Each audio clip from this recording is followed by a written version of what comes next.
Welcome to our second edition of our online Drinks with Kate.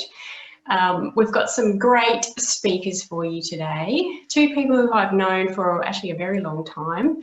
I've known Taz since probably one of my first projects that I ever got involved in 20 odd years ago, actually probably longer than that. And Kirsten and I knew each other from university days, so that's even further back. So it's making me feel quite old seeing how far their careers have gone, and it's quite encouraging to see where we've all got to in our careers, so it's great. But today we're going to be talking about bouncing back from the COVID-19, and yeah, I think we'll have some interesting topics and think for some questions along the way as well, and hopefully we can get a good discussion going at the end. So a bit of housekeeping first. We have the chat open, so if you do have questions along the line, please use the chat version and just send a question along. If you would like to give the question in person or using your own audio, raise your hand and then we'll put you online and you can ask the question yourself. I'm happy to do it either way. So yeah, without further ado, I'd like to introduce our first speaker, who's Taz Graham. Taz Graham is Senior Vice President of Energy Transition and Sustainability at Advisian. He has a broad experience over many different sectors, including infrastructure, power, oil and gas, and mining, agriculture, and a full asset life cycle. Taz is not only a director at Advisian, but he has also recently been appointed as a trustee and member of the Queensland State Advisory Council for CEDA, the Committee for Economic Development of Australia. And I think that's a great appointment, Taz. So I'll lead it over to you. And I suppose just to kick it off, obviously the energy transition movement is fairly well underway in Australia, and I think it's great to see. But I'd like if maybe you could give us an overview of how the energy transition movement was before COVID-19. Yeah, thanks, Christine. Look, thanks for the invite. And I want to say at the outset, you know, what great support I've had from Kate saying over the years. So, you know, this is the very least I can do is come and give this support. And it's a great topic and one I'm pretty passionate about. So, and I do think it's great, first question, you know, to kind of recalibrate where we were pre-COVID. It wasn't that long ago, we're only talking January, February, right? But it does feel like a long time ago. And a lot's changed, so it's an important question. So prior to COVID-19, we were witnessing mounting societal pressure for action on climate change, especially from our young people across the world, which was, you know, refreshing that there was that youth movement happening. We were seeing increasing pressure on energy companies for investors, politicians, media, obviously, and also from somewhat radicalised professionals, especially those in regulator roles, who, frustrated by insufficient political action, had started to stretch their legislative powers to stop or at least, you know, delay projects. We even saw judges in relation to new coal projects in Australia ruling in relation to Scope 3 emissions, which, you know, many have argued in the legal profession was well outside their current purview. So, you know, some interesting things were playing out. Sadly, we're also starting to see demonstrable climate change. You know, I don't think many of us thought we'd see that in our lifetimes. It was always meant to be, you know, the intergenerational challenge. But you know, the example of the horrendous bushfires across much of Australia from late last year brought the potential impacts, at least, of climate change in stark relief for us. You know, the previous coral bleaching events in Australia, and then the Bureau of Meteorology reporting that Australia's temperature had already increased by 1 degree Celsius over the last century. You know, for me, that blew me away. I think we've all been impressed, though, by how dramatically new energies like solar PV, offshore wind, and others have come down the cost curve in the last decade. The technologies aren't quite priced where they need to be, you know, for that wholesale change, particularly when considering firmed electricity and you know, battery storage. But they are now so close as to have been seeing politicians, you know, starting to lean into the problem, as opposed to the, you know, the political turmoil we'd seen in Australia over the prior 10 years. Industry leaders have been emerging from within the energy sector and other sectors, but particularly the energy sector. You know, within Advisian, Worley, our major oil and gas clients have been lining up to commit to net zero by 2050. You know, meaningful commitments with real action happening in those firms. And strikingly, we've also seen a number of new entrants into the energy sector who are recognising that affordable low carbon energy, you know, may very well be the greatest business opportunity in the history of mankind. And just as we saw with the internet, there's now some passion investment going into those firms, you know, of people really wanting an exposure to the upside if people can crack that nut. And obviously with politicians working in concert with that, there's the growing, and the investment community, there's growing, or there was growing optimism that it will all start to come together finally. But look, I have to say that as of early this year, action on climate change was emerging as the central challenge and opportunity for the energy sector and probably a number of other major sectors as well. And then came the coronavirus. So I suppose that brings us to the present now with, obviously we've just gone through interesting times over the last few months. And I suppose I'd really like to know whether the COVID-19 can be thought of as an opportunity to accelerate the transition and potentially help get Australia out of the recession. What are your thoughts on that, Taz? Yeah, well, globally, it's the $1 trillion question. As it emerged, there were many who naturally assumed there would be a significant loss of momentum, you know, in climate change action as a result of the immediate attention to the health threat, and, you know, rightfully so, but also, you know, from the economic hardship that would surely follow. And then to make matters worse, if you're already cynical, the oil price rout occurred, and that led some to assume that it would draw curtains on, you know, more expensive alternative energies. But instead, I'm pleased to say we've seen a very different and growing discourse centred on sustainability, typified by the response of the International Energy Agency and its calls to build a much more modern, resilient and clean energy system. So to my mind, you know, as we work our way out of the COVID period, the challenge, there are these fundamental questions arising. So I'll sort of answer your question with some questions of my own. You know, will economic hardship result in reduced concern for sustainability, or might it lead to increased policy support for a job-creating energy transition? And does a lower oil price actually result in, does it result in less renewables, or actually might it, together with a low interest rate environment that we're surely going to be in for quite some years, make it easier and more affordable for policymakers now to introduce a price on carbon? And with a double dividend for those policymakers or the governments, that the revenue raised from a carbon price could actually help fund the fiscal deficits that have been run up in response to COVID. Certainly it'd be less unpopular than taxing individuals directly. Yes. Now, as the International Energy Agency rightly points out, you know, if we're to follow a sustainable path for greenhouse gas emissions, we need policymakers to act in concert. Now, I quickly know the $1 trillion figure there at the start, but only yesterday, the IEA came out with this fantastic special report on sustainable recovery that it's developed with the support of the IMF. And it demonstrates what would be possible if there was a $1 trillion investment each year for the next 3 years.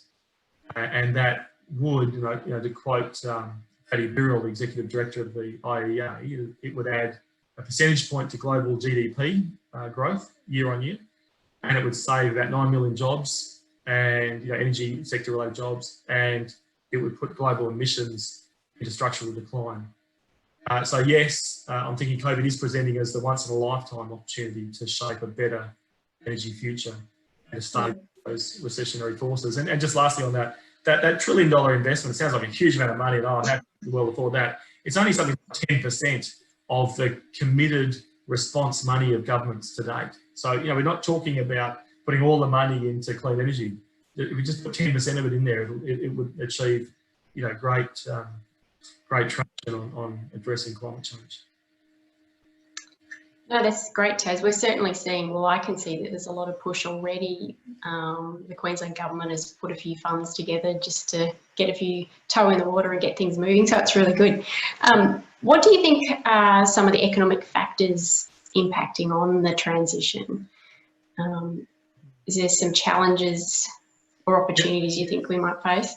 Yeah, well, I think the biggest point right now is, and that makes action so urgent today, is that if we miss this opportunity of recovery spending, you know, and that being directed into sustainable energy, you know, at the time that while governments are running up large fiscal deficits in response to COVID, you know, then we can really kiss goodbye any real hope of limiting climate change to 1.5 degrees Celsius, because there'll be nothing left in the tank, so to speak, to address the challenge.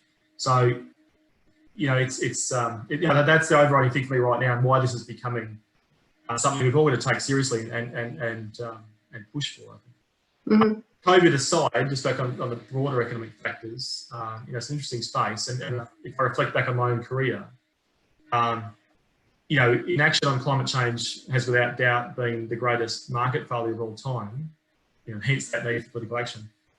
But, you know, while it hasn't gone away, what has been growing is this realisation of providing affordable clean energy as being this great business opportunity.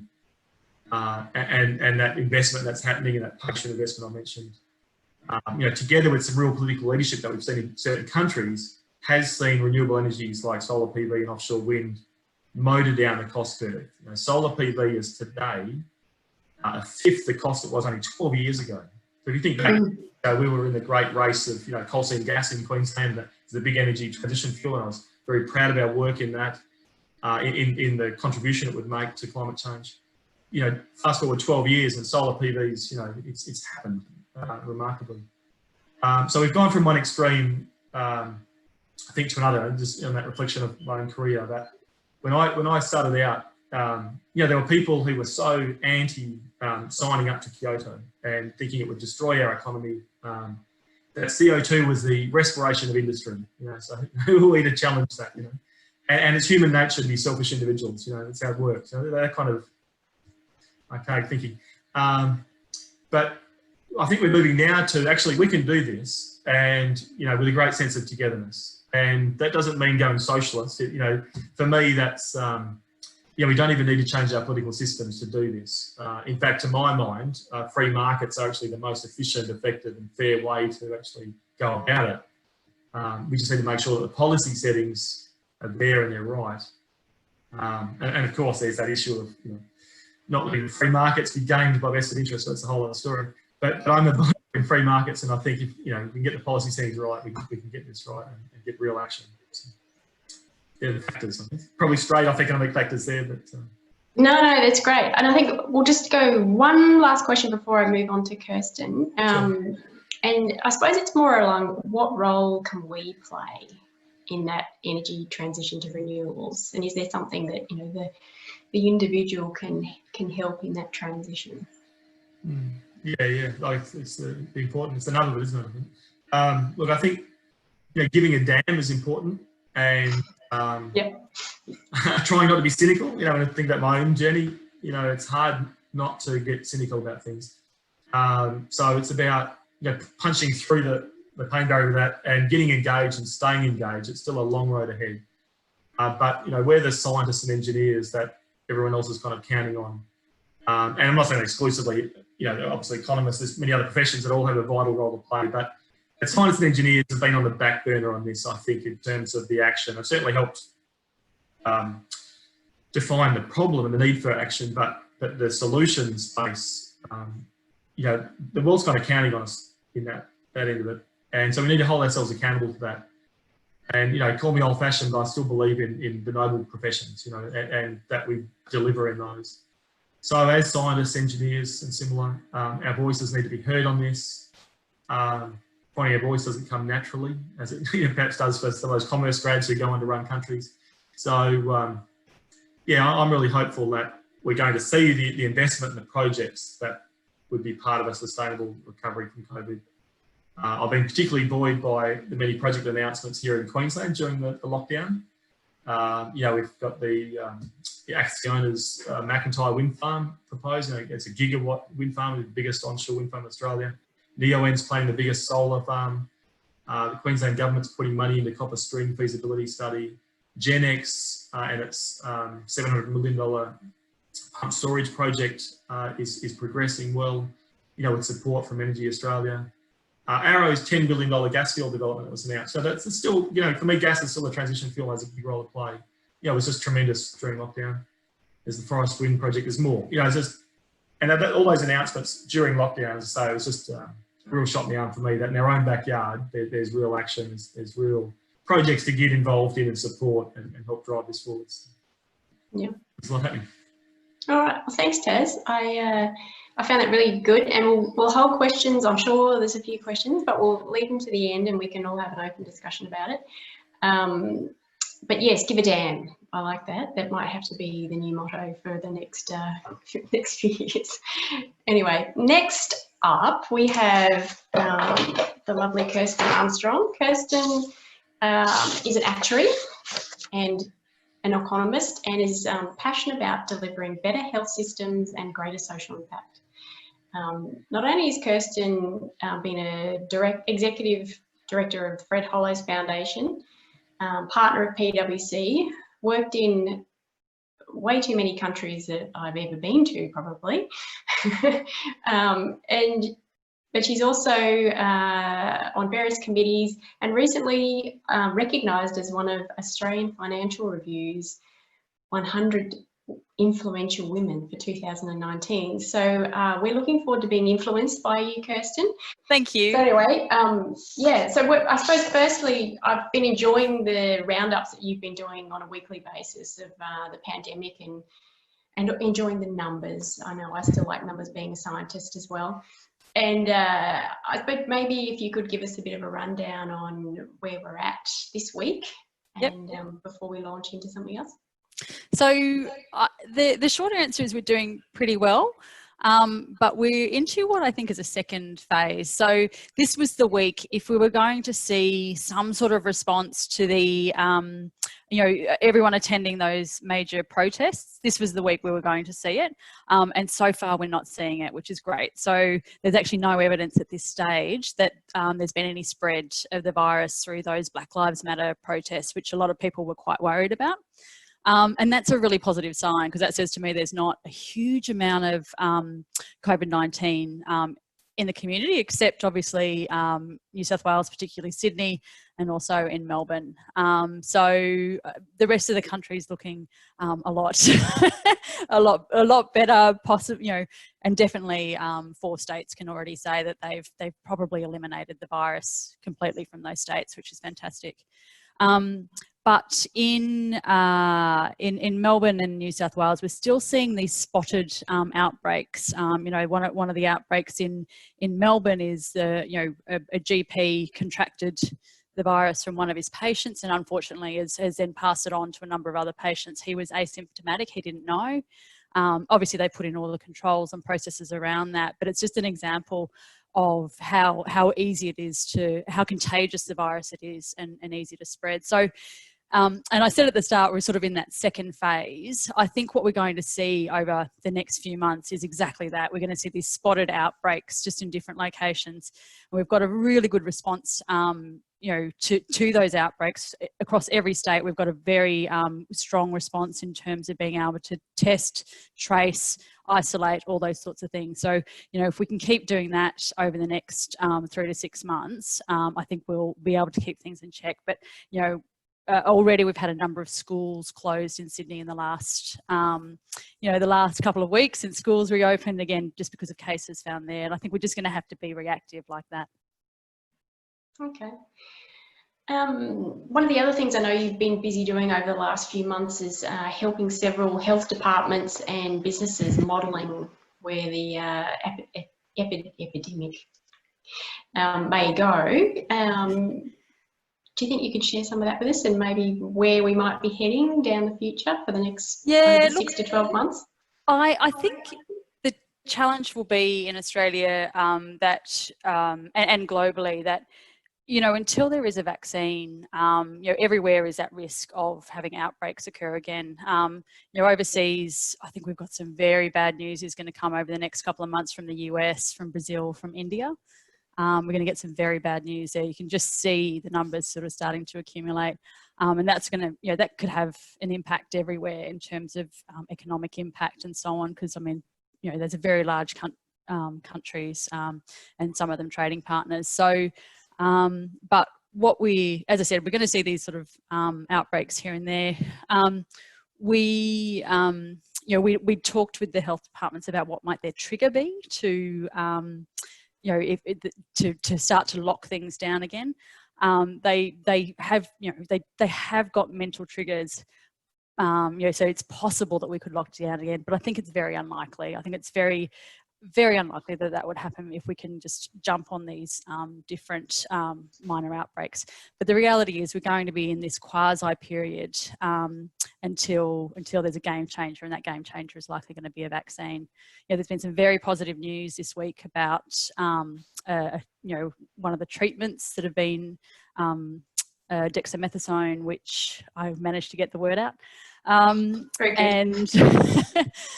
which has been finally reduced mortality, and also the injury to lungs and stuff for people, so the long-term damage from the disease. So there's really positive news around that, and there's a number of other trials going on at the moment around treatments as well. So we might see that the impact of the disease on those that get it is actually reduced. But I think until we get a game changer, until we get a vaccine, and I don't think that's going to happen until early next year, we're going to be in this sort of limbo. Yeah. It's a challenging time. So I suppose moving on to your financial and insurance impacts, maybe can you share with us how the insurance sector has been impacted? Yeah. So it's been a crazy time to be an actuary, I must say. So every single type of insurance you can imagine has been affected in some way. So you can imagine travel insurance was first off the rank as everyone started cancelling their travel.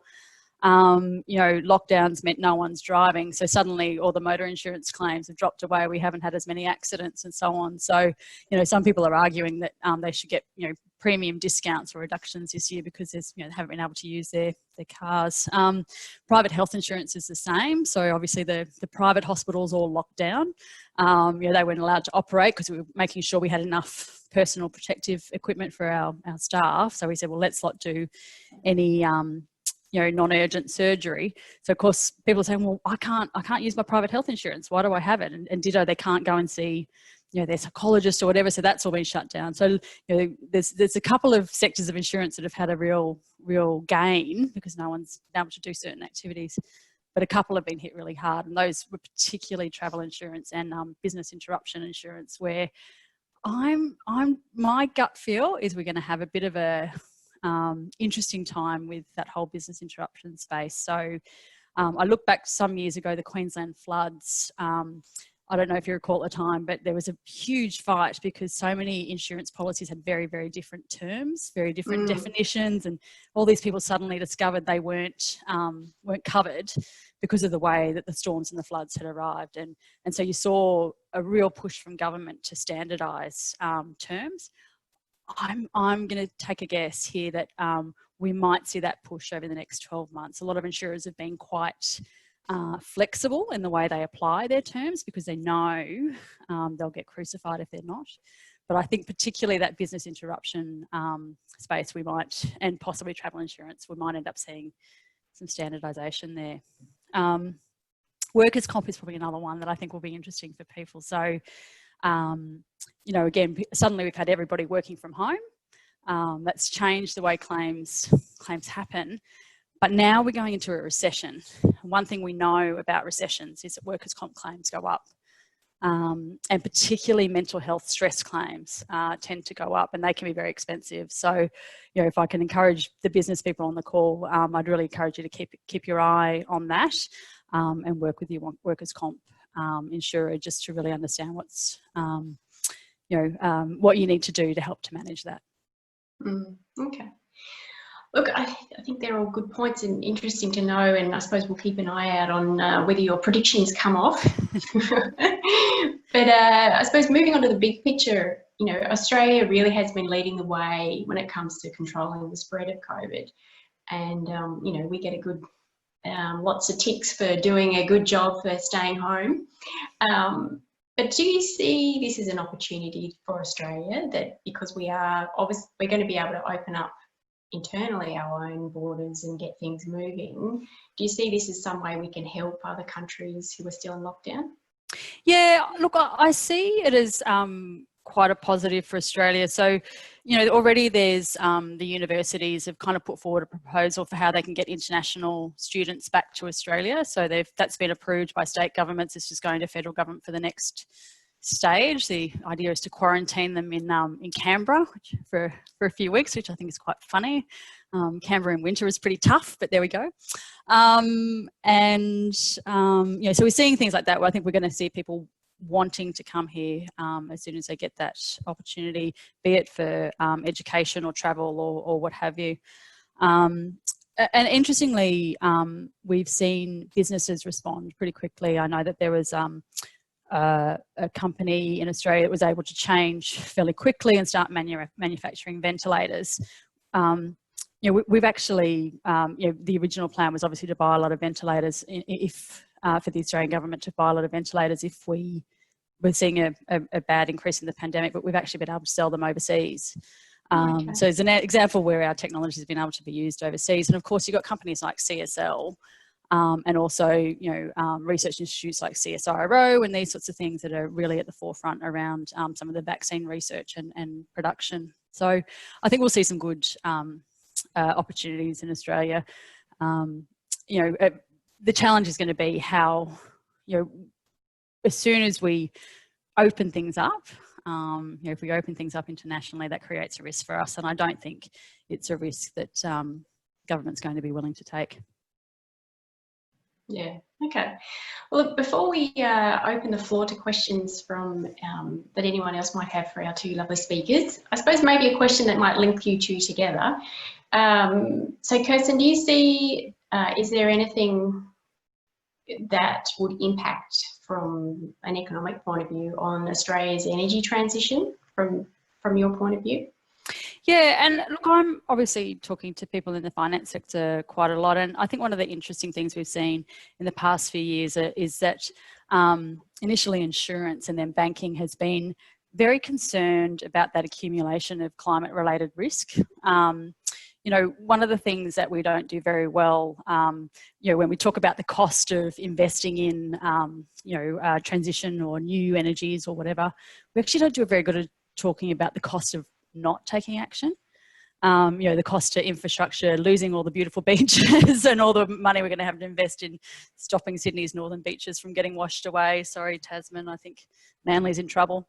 And so we don't talk about that flip side very much. And certainly the insurance sector, so IAG and Suncorp were both very proactive in actually understanding what those costs would be, what the flip side is. And so they've been very proactive in trying to look at their whole portfolio and see the amount of risk on their portfolio that comes from climate-related risks. And what we're seeing is the prudential regulator, APRA, looking for more disclosure for everyone about that. And I think that's been driving it definitely the finance sector. Kirsten, actually. So it's definitely driving the finance sector to pull out or reduce their exposure to climate-related events and also coal and so on. So I think that's hopefully at least the finance sector is somewhat aligned with some of the stuff Tasman was talking about today. Okay, that sounds great. Look, have we got anyone who wants to add some questions from the floor? If not, I've got a specific one for Tasman about hydrogen strategy, which I'm not sure whether you can add some insights into. I know that's something that obviously is very new to everyone, but whether that may be the key to unlocking our renewable energy sector. Yeah, no, keen to talk about hydrogen, and we're very active in that space. Before I do though, I might just chime in on something Kirsten just said. That's been one of the big drivers of late too, and I mentioned earlier the action of investors and the role they're playing.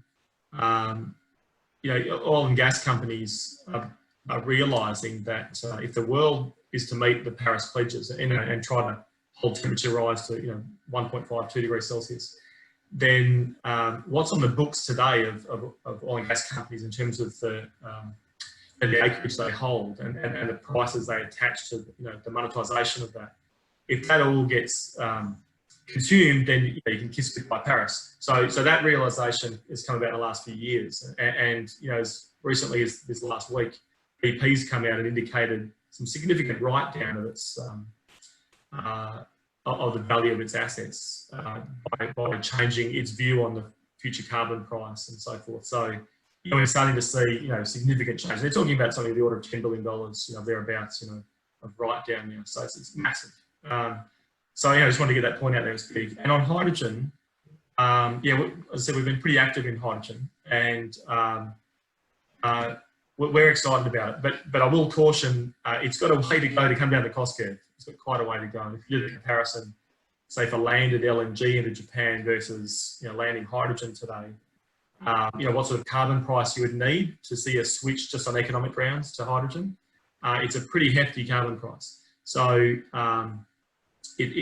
work has to happen. But as I said with solar PV, look at the dramatic change in the last 12 years when the world started to really get excited about solar PV and the investment went into it. It's now a fifth of what it was. So if particularly the electrolyser costs and so forth can come down the cost curve quickly, by chasing massive economies of scale with it too, then yes, hydrogen could be a real silver bullet. And in the context of Australia, as you flagged, it has that potential to take our renewable energy and convey that to the world markets for both stationary power needs as well as transport. So it's massive. Also, I'd mention my career. You shouldn't be too quick to predict what technologies will win or lose.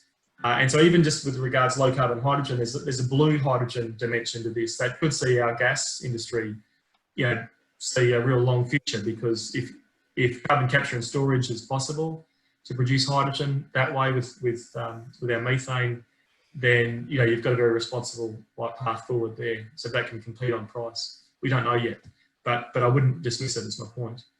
Okay. And then there's green steel, right? Professor Garneau's book, I commend that to everyone. He goes so to go. We could have downstream processing, green steel, blah blah blah. It would be very. And it sounds good too. It's got a good ring to it. For sure. Thanks, Daz. Look, we've got a few questions here, and one's, I don't know whether you can see that, Kirsten. Question for Kirsten from Ivan Heron. Do you have any thoughts on where population growth and demographics may impact climate change in the future? That's a weighty question. It's a good question. It's a big question too. So this is the century where the global population reaches its peak.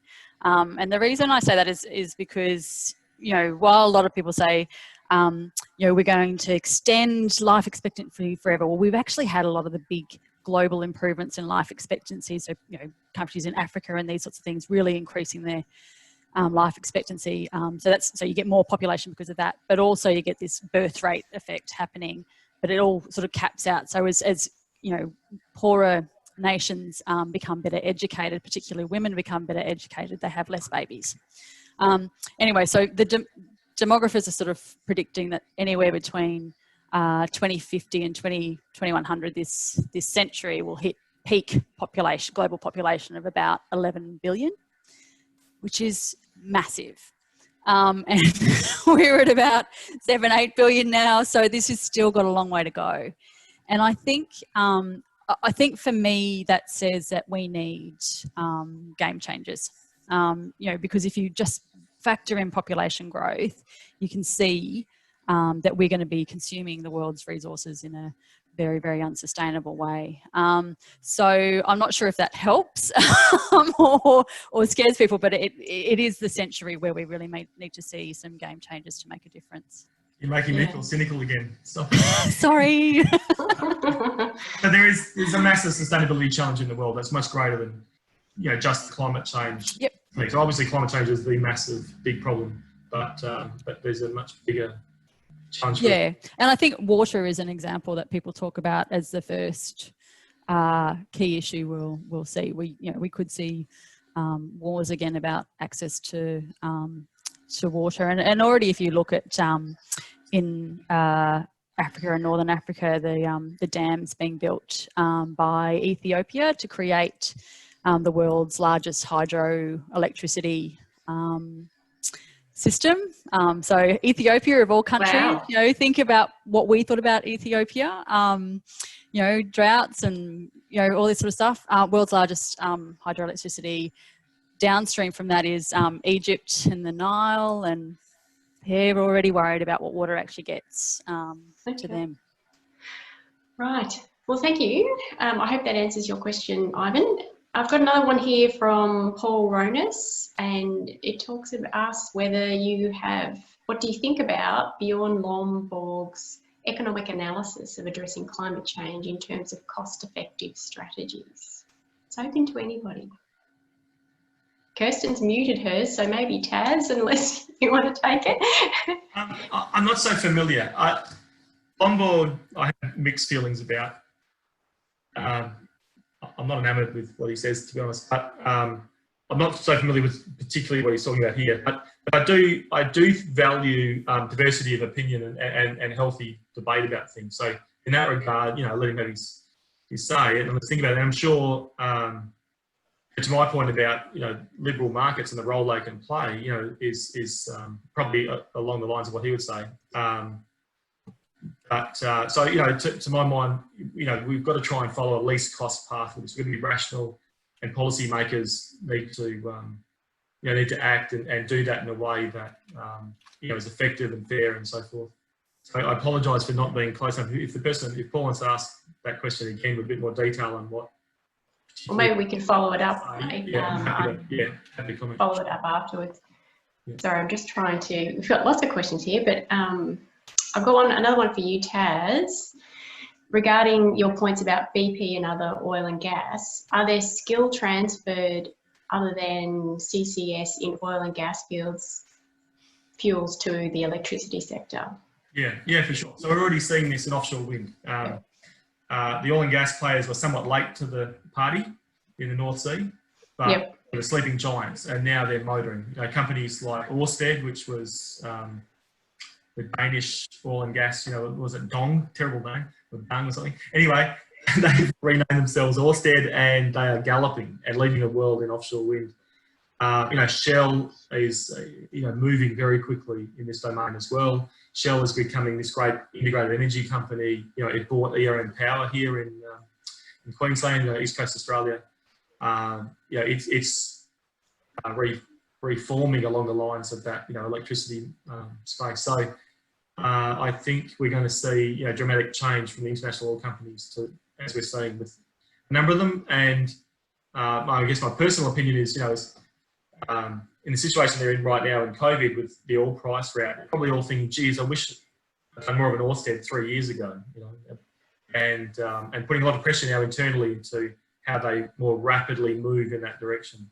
So they've got a lot to offer in different new energy areas. Offshore wind's just one good example, but there are plenty more. Hydrogen is probably the biggest. You know, hydrogen economy really is clean. You know, something comparable to oil and gas, just a lot cleaner with respect to emissions. So that's the, you know, I guess the great hope for oil and gas companies that can compete, can come to the cost and compete with just direct, you know, renewable energy into grids, into storage systems. And then that's the great race at the moment between the two. Hydrogen is trying to make a comeback. I'm not sure where I sit. And as I said, it's too hard to predict, but there's a lot of good parallel effort happening in a lot of areas, and oil and gas companies are really in amongst all of it now. And do you see that in Australia too, Taz, or is it mainly overseas? I don't know. It's worldwide, and it's especially in Australia. And I think Australia is a great place for companies to come and experiment. So, you know, in terms of hydrogen, you know, we're doing hydrogen projects across many countries. But our most advanced, most exciting, actually here in Australia. Truly, I can't talk about them, but there's really exciting stuff happening from a cross section of players. You know, not just oil and gas clients, but others. Yeah. Sorry, I don't mean clandestine, but we are bound by some pretty strict confidentiality, and that reflects. This isn't greenwashing. This isn't people doing some, you know, signature projects. This is a great race now to get there first. So, you know, that's where my sisters have started to drop away, at least in respect of that. Yeah, one couple questions and then wrap it up. We've got one here from Julia Blaster. Do you see any lessons to be learned in how scientists engage with the government to provide advice for COVID-19 and decision-making for climate change? I think that's a good one for you, Kirsten. Yeah, it's a really good question, because I've got to say the government has been very responsive to the science, and it's not 100% clear to me why. I think there were a couple of scares that hit Asia that probably sparked the interest of Australian governments across the board. So the SARS, MERS, swine flu, all those things. We'd had a number of things going on, even Zika virus, that made it, like, some people quite aware that something could happen in Australia because we were so close. People travel so much, etc. So there'd actually been a couple of test runs done by Australian Health Services, you know, when they kind of do crisis responses. You know, they piloted sort of these crisis responses and what they might do if a pandemic hit. And so we've had in our national stockpile, and our national emergency stockpile actually had face masks and personal protective equipment, which you contrast that to the UK. Their biggest problem has been that they haven't had face masks. So their healthcare staff are going into work every day without the right equipment. So in a way, I think watching Asia, we'd been a little bit ready for it. And also you've got a chief medical officer, Brendan Murphy, who's very well, just really engaged and connected. And he'll be the next deputy secretary of the Department of Health. You know, he's moving from being a very medical role to actually a leadership role, and that's already in pipeline. So I think, you know, it's having people who are scientists but well connected, or medical officers well connected, was just really a critical part. What's the lesson for climate change? I'm not really sure. I don't know enough about how who's been having conversations with who, and maybe one of the things I have observed with COVID-19 was just a clarity about response. You know, people were very clear. All the epidemiologists and healthcare workers and health advisors were very clear from day one about, we have to do this, this, and this. There was no, well, you know, maybe we need to do this. Maybe it's a 95% confidence or whatever. No, let's do this. And if we find out in 3 weeks' time we didn't need to do it, then we'll stop it. But let's do this now. Look, I know we've had some private discussions around this, and Julie's just added, do we need a chief climate officer? And maybe that's a good point, Julie. We do need someone. You're putting your hand up for that one. It'll be interesting. Look, I think we do have a chief scientist who does weigh in, and yes, I think that role needs to be given elevated even. Some more attention for the media. I suppose it's more the immediacy of the pandemic that has really, you know, polarised people on saying this is what we have to do and we have to do it now, whereas climate is such a slow train wreck. Look, and really, to me, I also think there's some politics. You know, Scott Morrison was, you know, lambasted for how slowly he responded to the emerging bushfire crisis. That was one of the biggest criticisms that he faced. So he was not going to be slow when COVID-19 came in. He was going to, you know, be the leader we were all, you know, hoping we'd see before. Yeah. I think politicians have learned some lessons in COVID. And I think they've regained a lot of trust, not just STOMO, but more generally. Certainly in countries like Australia and New Zealand. I don't think we can say the same about the US, sadly, but you know, around the world now, there is this growing sense that actually politicians matter and they can get important stuff done when it matters. So I think it's given everyone a boost. You know, it has for me. So you know, hopefully that leads to post-COVID politicians going, right, what's next? You know, oh great, there's something bigger, and you know, something like, you know, I can leave a bigger legacy. Fantastic. So yeah, that's my hope for the future. I think you probably just summed it all up for us then, Tasman. I think, you know, we want to end this on a good note, in, you know, some hope. Not only are we all going to give a damn, but we're all going to be buoyed by maybe the government making some good decisions and supporting where we may be able to get the renewable energies and the energy transition to really support our recovery through this this crisis. So thank you both today. There's a couple more questions, but we might put them up on the LinkedIn group, and maybe if you could converse with people privately, that would be great. I really appreciate both of your efforts in contributing to today's session. I think it's been great, and you know, maybe we can continue this conversation later with getting everyone buoyed up and enthusiastic for taking this to the next level.